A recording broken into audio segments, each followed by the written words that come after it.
Fala carequetes e carequitos, tudo beleza? O vídeo de hoje é mais uma lista de 5 coisas que o careca sempre gosta de trazer conteúdo original e que ninguém nunca viu no YouTube, né? Então se prepara que logo após a intro você vai conhecer ou relembrar 5 X-Men totalmente desconhecidos.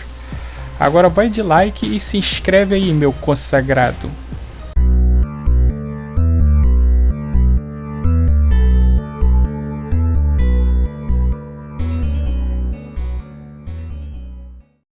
Bem, amigos do YouTube, estamos de volta e sem mais demoras, vamos à nossa lista dos 5 X-Men que você nunca ouviu falar.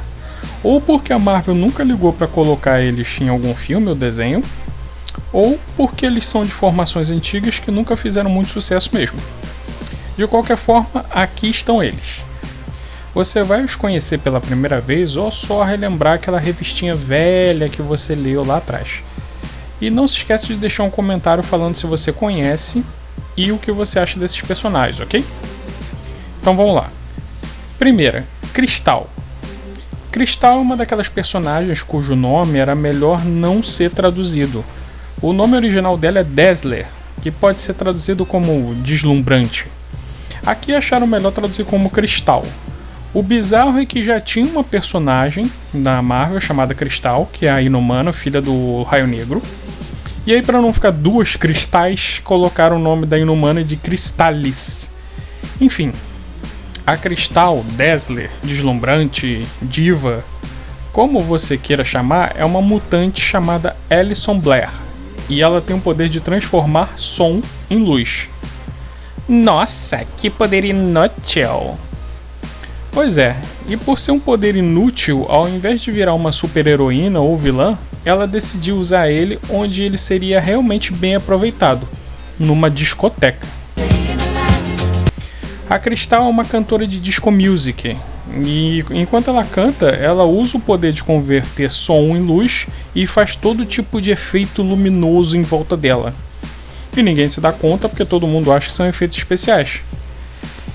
Basicamente a mulher é um projetor laser humano.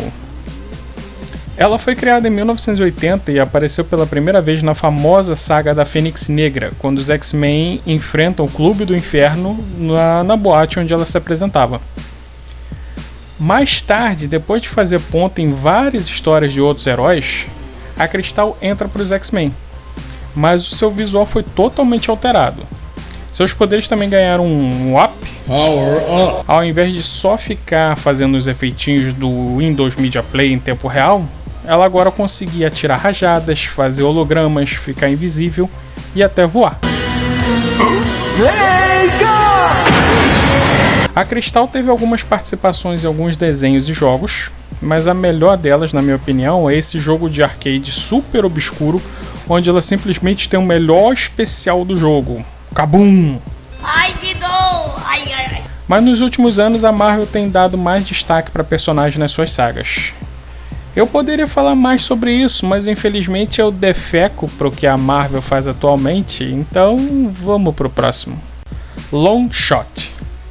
Mais ou menos na mesma época que a Cristal entrou pro grupo, a Marvel introduziu um carinha louro com cabelo de Chitãozinho Chororó, que veio de uma outra dimensão e que por causa disso ele tem um olho que acende luzinha.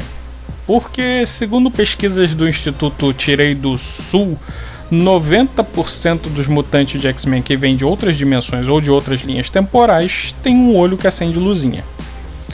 Mas a característica que mais chama a atenção no Longshot é que ele tem apenas 4 dedos em cada mão, o que provavelmente significa que ele veio da dimensão dos Simpsons, né? Não, na verdade ele vem do Mojoverso. Ele é um ser humano criado artificialmente para servir de escravo para o Mojo.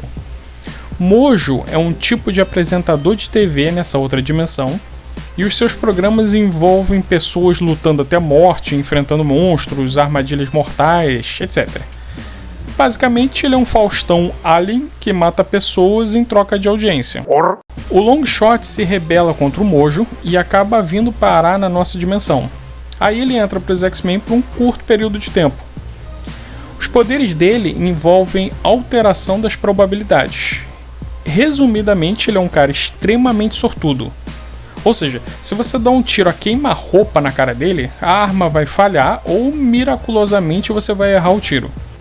Ele também tem um alto grau de psicometria, que para a psicologia seria a capacidade de ler as emoções e impressões psíquicas dos objetos. Longshot, cujo nome é um daqueles que os editores brasileiros não se importaram em traduzir, ele fez um sucesso mediano, sendo mais conhecido por ter aparecido no desenho clássico dos X-Men. E se você achou ele bonitão, a Crystal mandou dizer que ela chegou primeiro, ok? Psylocke. Careca, o vídeo não era sobre X-Men desconhecidos? Quem não conhece a Psylocke? Realmente a ninja japonesa seminua que usa adagas psíquicas é muito conhecida do público. Mas se eu te falar que ela não é a Psylocke, ou pelo menos não foi a primeira, ou é, mas não é, eu vou explicar. Nos anos 70 existia uma revista de um cara chamado Brian Braddock, o Capitão Britânia. Para quem não conhece o Capitão Britânia, ele é mais ou menos um Capitão América, só que da Inglaterra. Mas além de ser muito mais poderoso que o Capitão, tendo super força, resistência, voo e tudo aquilo que vem no pacotão básico de super-heróis, ele foi um dos primeiros heróis da Marvel a abordar o conceito de multiverso de uma forma mais aprofundada. A Inglaterra, no universo Marvel, é o centro do cruzamento dos multiversos. E aí o Capitão Britânia ele foi eleito pelo Mago Merlin, aquele lá da Távola Redonda mesmo, para proteger o nosso mundo. Inclusive é das histórias dele que vem o fato da Terra principal do universo Marvel ser a de número 616. Mas o que isso tudo tem a ver com a Psylocke, Carex? Bom, em 1976, na revista do Capitão Britânia, apareceu uma personagem chamada Elizabeth Braddock. Ela é irmã gêmea do Capitão Britânia. A Elizabeth, que é chamada pelos íntimos de Betsy, tinha poderes psíquicos, porém na revista mesmo a origem deles nunca ficou muito clara. Só em 1986, na mesma época também do Longshot da Crystal, a Betsy foi integrada aos X-Men. Em uma determinada missão, ela perde a memória e é capturada pelo Tentáculo, aqueles ninjas que sempre saem na mão com o Demolidor. E aí ela é alterada cirurgicamente para parecer uma japonesa, podendo assim se misturar às pessoas do Oriente e assassinar os alvos do clã. Além de habilidades mortais de combate, ela ganha o poder de gerar uma adaga psíquica, que é basicamente uma faca de energia mental que ela enterra na sua testa e frita teus miolos. Aí depois de ser resgatada pelo Wolverine, ela recupera a memória e volta para os X-Men. Mas aí aparece uma japonesa chamada Kwannon, usando a aparência original da Betsy, falando que na verdade elas trocaram de corpo. Ou seja, aquela japonesa boazuda era na verdade a Kwannon, e como a Betsy estava no corpo dela, ela estava no corpo que era da Betsy. Depois de muito retcon e doideira quadrinística, a Betsy retorna ao corpo original dela e ela vira Capitão Britânia no lugar do irmão. Como eu não costumo ler muita coisa moderna da Marvel, não sei o que está sendo feito dela atualmente. Quem tiver informações sobre o paradeiro dela, ligue para o 0800... Mentira, deixe um comentário aí embaixo. 4. Larval. Criado em 1997, o Larval é um jovem sul-africano chamado Japhet. E apesar de ter feito parte dos X-Men por um curto período de tempo, ele ficou relativamente famoso por ter um dos poderes mais bizarros de todos os tempos. Ele tem duas larvas de aparência metálica chamadas Ini e Mini.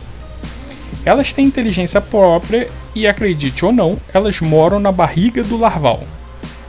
Que nojo! Além do horror de ter duas taturanas gigantes morando na sua barriga, elas costumam sair para comer e quando voltam elas transferem o poder de tudo que elas comeram para o Larval, deixando ele azul e super forte. Além disso, ele pode ver e sentir tudo que as duas coisinhas adoráveis veem e sentem. Porém, já que ao invés de um estômago ele só tem uma toca de lagartas, se elas morrerem, ou se ele ficar separado delas por muito tempo, o camaradinha morre de fome. Aliás, o Larval morreu, mas como o X-Men é bem louco, de vez em quando alguma versão alternativa dele aparece por aí. E dessa mesma época do larval vem a nossa número 5. 5. Medula.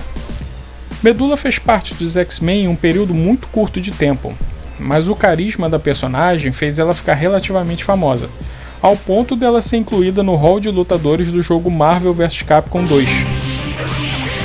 Medula foi criada originalmente em 1994 e era uma menina chamada Sarah, e que fazia parte dos Morlocks. Para quem não conhece, os Morlocks são mutantes que, diferente da Tempestade ou do Gambit, não tem um rostinho muito bonito. E para não sofrer preconceito, eles acabam tendo que viver nos esgotos. O Gene X é tipo jogar na roleta. Você pode voar e ser uma deusa, mas também pode acabar virando uma geleca transparente com os órgãos flutuando.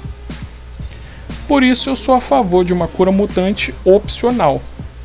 É fácil ser contra a cura quando você não tem um bico de pássaro ou parece um ET, né? Mas isso é assunto para outro vídeo.